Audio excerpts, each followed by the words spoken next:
Aha, deməli biz bu gün sizinlə nəqliyyatın coğrafiyasına baxacağıq və beynəlxalq iqtisadi əlaqələr, yəni bu nəqliyyat sisteminin həmin bu beynəlxalq iqtisadi əlaqələrdə nə kimi rolu varsa, biz ona nəzər yetirəcəyik.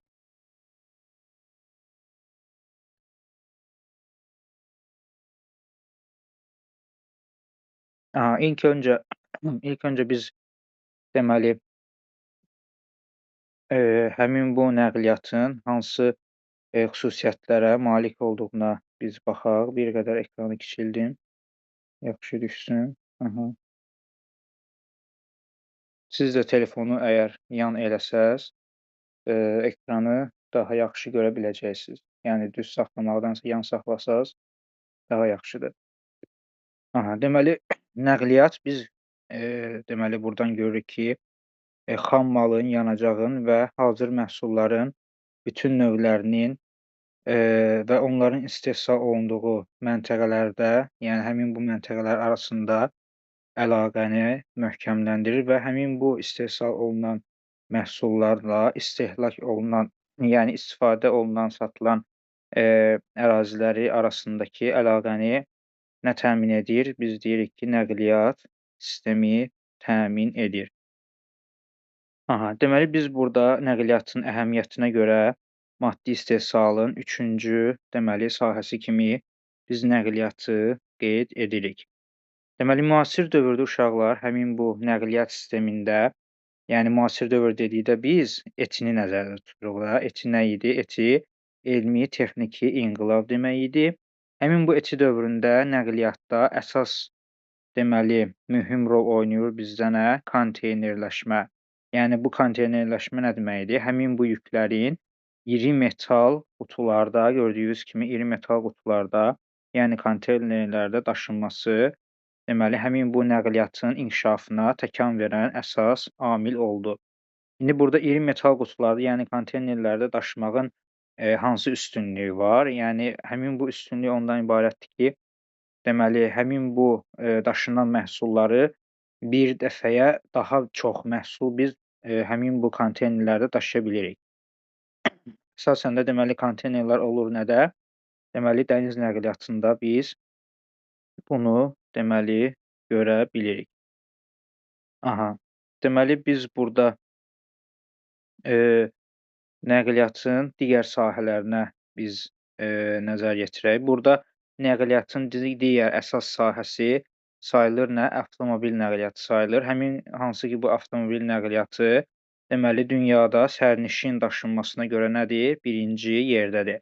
Həm şəhər daxili, həm də şəhər ətrafı sərnişin daşınmasına görə dünyada biz birinci yerdə deyirik avtomobil nəqliyyatını və əsasən də burada yüklərin qapıdan qapıya, yəni qısa məsafələrdə daşınmasında nəqliyyat, avtomobil nəqliyyatının deməli əvəzedilməz rolu var.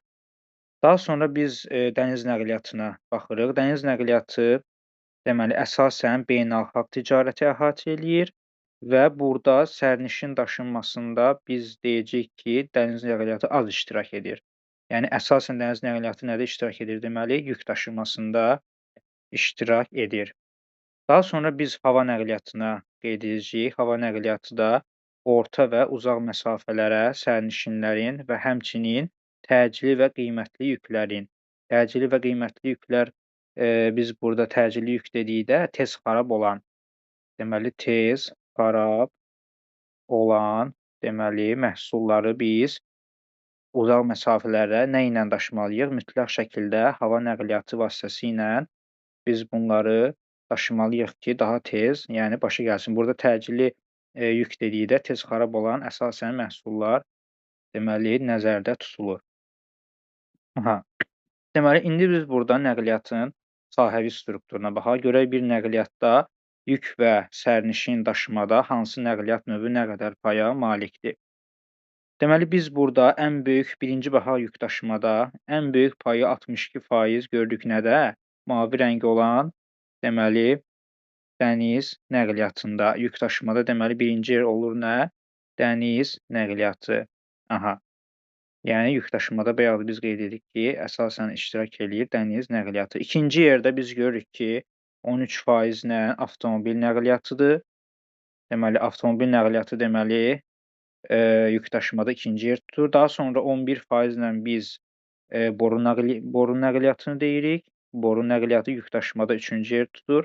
Daha sonra 9% dəmir yolu deyirik.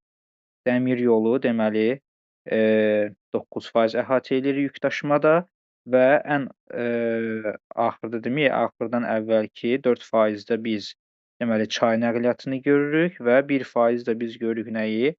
Deməli hava nəqliyyatını, deməli yük daşımada. Deməli yük daşımada hava nəqliyyatı elə də üstün paya sahib deyil. Yəni çay nəqliyyatı ondan, daha üstündür. Lakin biz sərnişin daşımaya baxsaq, deməli 82%-i biz görürük nədə? Avtomobildə. Deməli avtomobil sərnişin daşımada 82%, yəni o da edir təxmini 5-də 4 hissə. Yəni çox böyük bir hissəni sərnişin daşımada tutur nə? Avtomobil nəqliyyatı. İkinci yerdə 11% ilə biz görürük nəyi? Dəmir yolu nəqliyyatını. Deməli dəmir yolu da, yəni qatarlar da sərnişin daşımada, yəni kifayət qədər paya malikdirlər. Daha sonra biz 3% ilə görürük, həm hava, həm də deməli çay nəqliyyatını biz görürük. Hava və çay nəqliyyatı deməli sərnişin daşımada eyni paya malikdir. Aha, və biz deməli bunu qeyd etdikdən sonra 1% də biz, deməli dəniz nəqliyyatında sərnişin daşınmasını qeyd edə bilərik. Yəni gəmilərlə sərnişin daşınması çox, belə deyək, az paya malikdir. Deməli dəniz oldu yükdə 1-ci, deməli dəniz yükdə 1-ci oldu. Sərnişində 1-ci isə oldu nə? Avtomobil. Sərnişində isə avtomobil 1-ci yeri tutdu. Aha. Deməli, biz bunları qeyd elədik. Aha, indi həmin bu nəqliyyat vasitələrinin, deməli, hər birinə ayrı-ayrılıqda biz nəzər yetirək. Aha, biz üçün burada deyir ki, nəqliyyat sisteminin deməli regionlar və ölkələr üzrə deməli sıxlığı müxtəlifdir qeyd edir bizim üçün. Gördüyünüz kimi sıxlıq müxtəlifdir qeyd edir. Dünyada nəqliyyat yollarının uzunluğunun 70-80%-i deməli bu ölkələrin payına düşür. Hansı ki, həmin ölkələr hansı ölkələrdir? İnkişaf etmiş ölkələrdir. Yəni inkişaf etmiş ölkələr nədir? Nəqliyyat yollarının 70-80%-ni özündə deməli cəmləşdirir. Lakin buna baxmayaraq son illərdə inkişaf etməkdə olan ölkələrin də həmin bu nəqliyyat sistemində deməli bir sıra paya malik olduğunu biz görürük. İlk öncə biz baxaq avtomobil nəqliyyatına. Deməli 20-ci əsrin nəqliyyatı adlandırılır.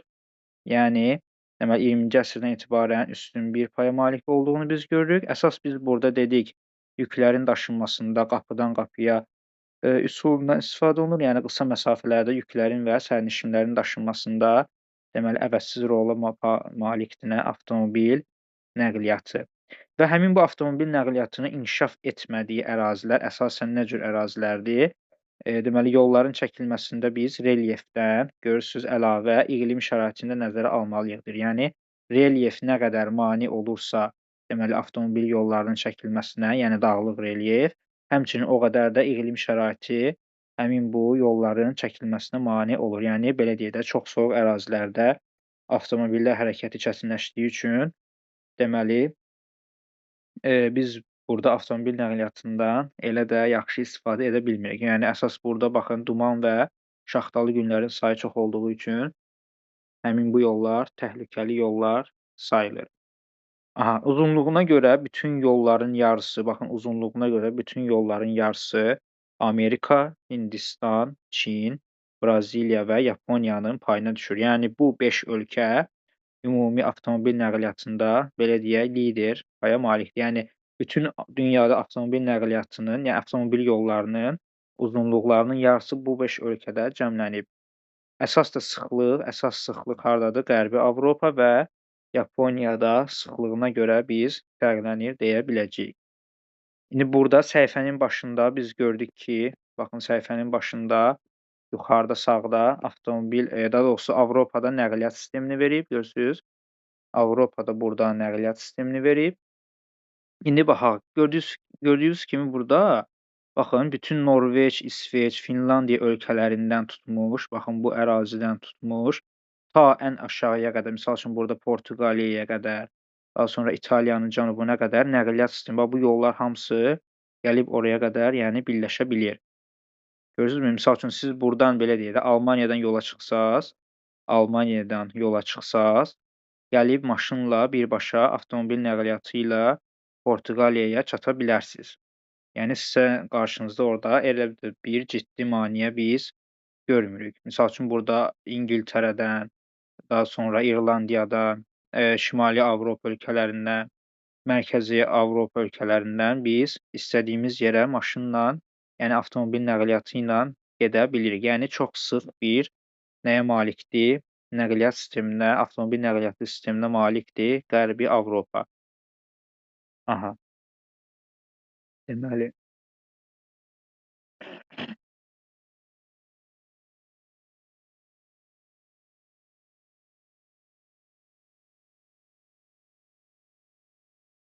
deməli biz keçək indi dəmir yollarına. Dəmir yollarına baxaq. Deməli, dəmir yollarının uzunluğuna görə Amerika fərqlənir, Rusiya fərqlənir, Hindistan, Çin, Kanada və Avstraliya fərqlənir. Biz Amerikanı həm də harda gördük? Avtomobildə gördük. Həmçinin bu da dəmir yollarında da fərqlənən ölkələrdən sayılır. Deməli, burada sıxlıq yenə Qərbi Avropa və Yaponiyaya aiddir. Yəni avtomobildə olduğu kimi. Və burada uzunluğu, bax gördüyünüz kimi 10.000 kilometrdən böyük olan Böyük İpək yolunun bərpası, deməli, prosesi, yəni davam edir. O da hardan hara sayılır? İstanbuldan düz Pekinə qədər. Yəni İstanbuldan, Bakıdan və Daşkənddən keçmək şərti ilə Pekinə dəmir yolu vasitəsilə getmək mümkün olacaq. Yəni Şərq və Qərbin belə deyək, birləşməsi də biz buna deyə bilərik. Əslində İstanbulda bitməyəcək. Yəni o Parisə qədər, Fransanın paytaxtı Parisə qədər bu İpək yolunu uzatmaq fikirləri var. İkinci dəmir yolu isə Asiya, deməli, Asiya Sakit Okean layihəsi hazırlanır. Bu da Sinqapurdan Bangkok, Pekin, Yakutsk və Bering, deməli, dəniz tunelindən keçmək şərti ilə San Fransiskoya qədər, yəni Amerikaya qədər gəlib çatacaq. Deməli, Sinqapurdan düz San Fransisko, yəni Amerikaya qədər uzanan bir, deməli, yoldan biz danışırıq. Fransa və Yaponiya dəmir yollarında yüksək sürətli qatarlar istehsal edir.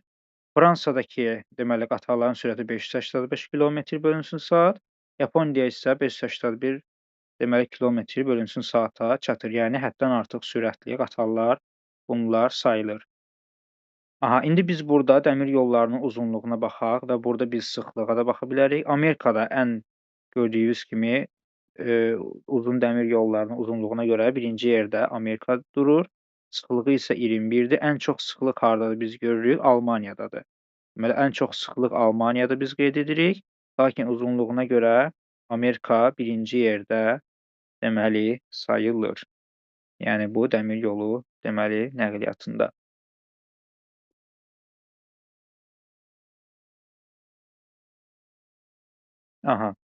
Deməli, biz burada dəmir yolu nəqliyyatında başqa,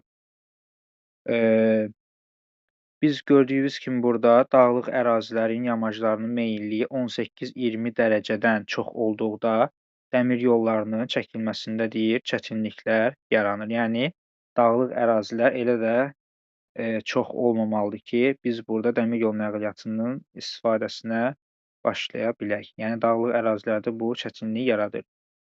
İkinci nəqliyyat növü biz görürük ki, boru kəməri nəqliyyatıdır.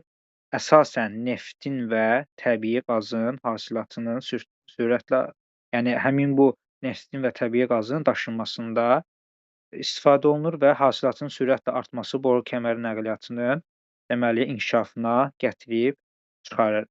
Neft və qazın boru kəməri ilə nəql olunması daha ucuz başa gəlir gördüyünüz kimi. və bu da, şərait yaradır ki, həmin bu neft və qazı boru kəməri vasitəsilə deməli ucuz və tez bir zamanda, lazım olan məntəqələrə çatdırsınlar. Ən uzun boru kəmərləri gördüyünüz kimi MDB ölkələrində, daha sonra Kanadada, ABŞ-da və Yaxın Şərq ölkələrində deməli yerləşir. Aralıq dənizindən, yəni dənizin belə deyək, içindən Əlcəzair İtaliya, yəni Əlcəzairdən İtaliyaya neft qaz, daha doğrusu boru kəməri nəqliyyatı var və Əlcəzairdən İspaniyaya deməli qaz kəmərləri çəkilmişdir, qeyd olunub. Aha. Bu boru kəməri nəqliyyatını biz qeyd elədik və digər əsas bir nəqliyyat növü dəniz nəqliyyatı sayılır. Ümumilikdə dünya nəqliyyat sistemində dəniz nəqliyyatının çox ciddi payı var. Əsas burada biz beynəlxalq yük daşımalarda, yəni ölkələr arası, qitələr arası daşımalarda deməli 80% paya malikdir nə? Deməli dəniz nəqliyyatı hissəsi. Aha, həmin bu dəniz nəqliyyatı hissəsi, baxın gördüyünüz kimi neftin, neft məhsullarının, kömürün, filizin, taxılın, ümumiyyətlə, əksər belə deyək, məhsulların daşınmasında deməli vacib paya malikdir və həmin bu, dəniz ticarət, daha doğrusu dəniz daşımalarında dəniz ticarət donanmasının da deməli mühüm payı var. Yəni bir ölkənin bütün gəmilərinin belə deyək, gördüyü işi və sairənin cəmi dəniz ticarət donanması deməli adlanır. Və əsas burada lider ölkələr hansılardır? Panama və Liberiya. Deməli Panama və Liberiya, biz bilirik ki, Panama Şimali və Cənubi Amerikanı birləşdirən ölkədir, belə deyək. Liberiya da Afrika ölkəsidir. Və bunlar kasıb ölkələr olmasına baxmayaraq, deməli dəniz nəqliyyatında birinci yerə, yəni birinci yerdə dururlar. Bunun da bir səbəbi var. Səbəb də odur ki, həmin bu deməli, belə deyək də, dəniz nəqliyyatında üstün olan ölkələr, Amerika və sairə kimi ölkələr az gəlir ödəmək üçün, baxın, yüksək vergi ödəmək istəmədikləri üçün Panama və Liberiyadan, həmçinin digər kasıb ölkələrin bayrağı altında, yəni ucuz bayraq adı altında neynirlər? Öz gəmilərini üzdürürlər. Yəni belə deyək də, Amerika gəmidə gedən məhsul Amerikanındır və yaxud hər hansısa bir böyük bir ölkənindir, lakin hansı bayraq altında üzür həmin gəmi? Panama və yaxud Liberiya və ya digər kasıb ölkələrin bayrağı altında üzür ki, vergi neynəsin? Az versin. Aha, həmin bu vergiyə də, yük daşımalardan alınan vergiyə də biz deyirik nə? Fraxt.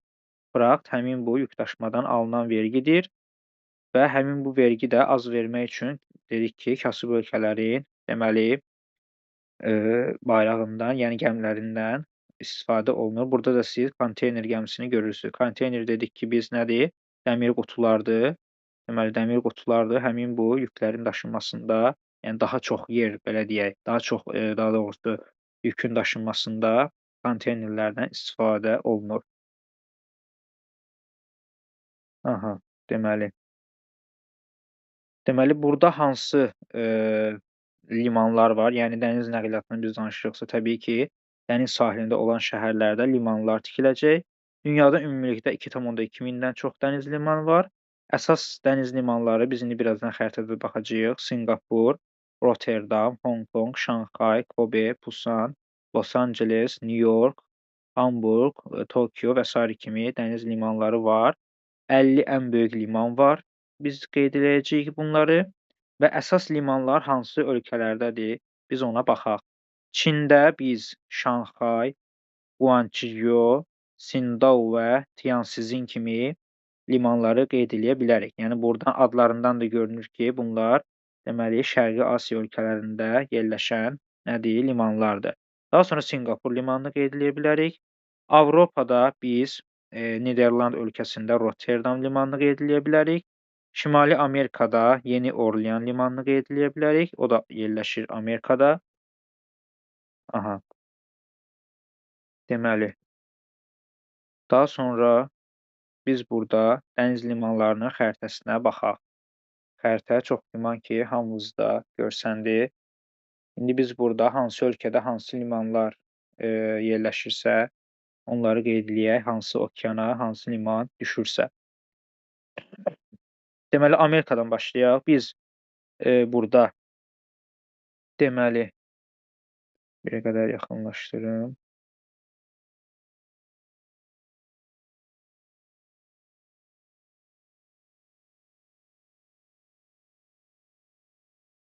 Aha, deməli, biz burda görəcəyik Valdiz limanı Amerikada, yerləşir deməli, Alyaska yarımadasında Valdiz limanı, daha sonra Vankuver limanı, Stol limanı, San Fransisko limanını görürük, Los Angeles limanını görürük. Deməli, bunlar hansı okeana aiddir? Bunlar Sakit Okeana aiddir. Atlantik Okeana aid olanlar New York, Philadelphia, Yeni Orlean, Tampa kimi deməli limanlar və bir də Houston limanı, deməli nədir? Amerikaya aiddir. Tampico aiddir Meksikaya.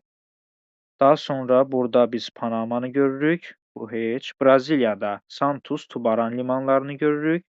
Santos, Tubaran Braziliyada yerləşir. O da Atlantik Okeanına aiddir. Qərbi Avropada biz bilirik ki, çoxdur burada liman. Deməli, London, Amsterdam, Rotterdam, Hamburq, deməli, Havr və sair kimi limanlar var. Aralıq dəniz daxilində Marsel var. Misirin İskəndəriyyə limanı var. Genua var. O da İtaliyaya düşür. Aha, bunlar Aralıq dəniz daxilindədir. Başqa Lagos limanı var gördüyünüz kimi Afrikada. Bu da Atlantik Okeanına aiddir. Hind Okeanına baxaq. İranın Xark limanı var. Daha sonra İran körfəzi ətrafında Mena Əl-Əhmədi, Ras Tanur, Ras Tanura limanları var. Bu da İran körfəzi ətrafındadır. Richards Bay carda, yəni Cənubi Afrika Respublikasında Richards Bay limanı var. O da Hind Okeanına aiddir. Daha sonra biz burada Sinqapur limanını görürük, ən məşhur limanlardan. Sonra Avstraliyada Port Hedland, Dampier limanlarını görürük. Bunlar Hind Okeanına aid olan limanlardır. Yenidən Sakit Okeana biz baxsaq, deməli, Vladivostok Rusiyanın limanıdır görürük. Ulusan, Pusan, bunları bayaq qeyd elədik. Şanxay, Siangan, bunlar deməli Çinin limanlarıdır. Yaponiyada biz Tokyo, Tiba, daha sonra Nagoya, Koba, Osaka kimi və s. Deməli, bu adda olan limanları biz görə bilərik. Bunlar hamısı hara aiddir? Bunlar hamısı Sakit Okean, deməli, limanlarına aid edilir. Aha, yəni Şimal Buzlu Okeanda da çox az sayda demək olar ki, liman var. Arxangelsk limanı var burada. Arxangelsk limanı Rusiyanındır. Yəni elə də, belə deyək. Daha sonra burada Novosibirsk limanı var, biz görürük. O da Rusiyanındır, Qara Dəniz sahili ətrafında. Aha, deməli.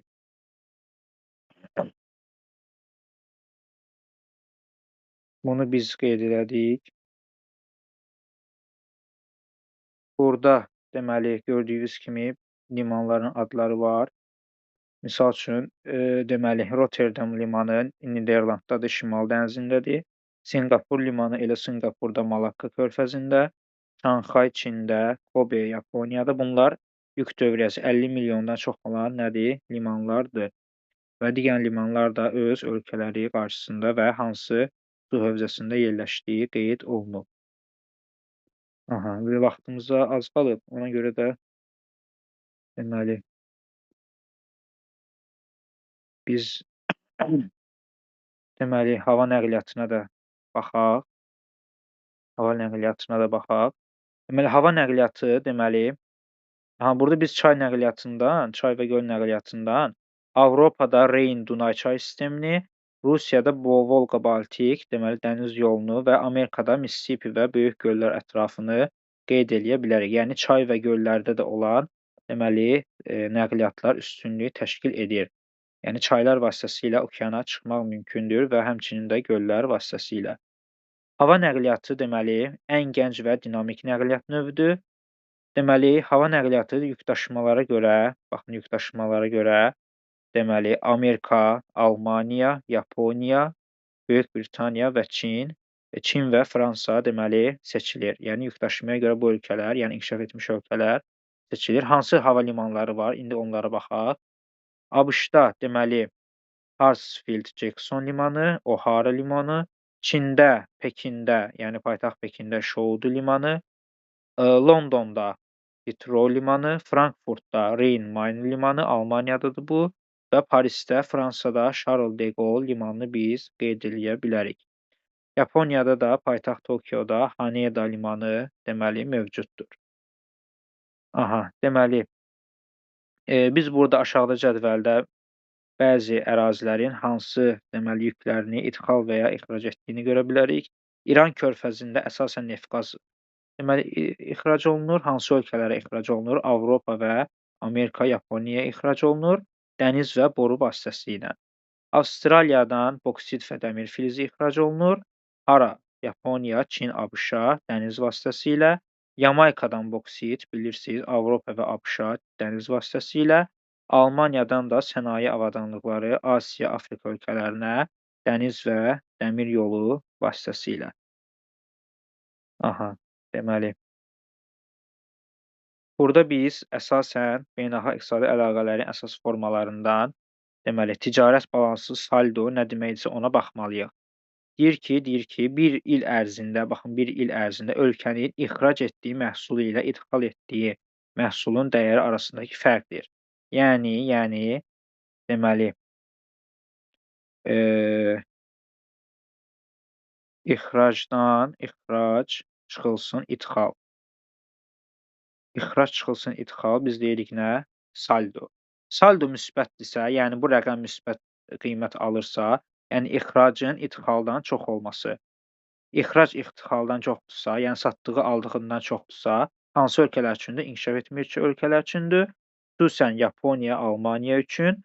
Lakin mənfidirsə, yəni idxal ixracdan çoxdursa, bu aiddir hansına? İnkişaf etməkdə olan ölkələrə. Lakin burada istisna var. Nədir o istisna? Amerika, Yaponiya, Böyük Britaniya, Yunanistan, Portuqaliya və Norveç 2020-ci ilin deməli ticarət balansı, yəni saldoya görə nədir bunlar? Mənfi saldodur. Yəni aldıqları satdıqlarından nədir? Çoxdur. Başqa biz deməli beynəlxalq iqtisadi əlaqələrin kapital ixracı rolunu görə bilərik. Kapital ixracı nədir? Həmin bu ölkələrə investisiya qoyulur. Daha sonra biz burada deməli əsas burada biz qeyd edə bilərik görünməz ixracatı. Yəni görünməz ixracatdır deyəndə nə nəzərdə tutulur?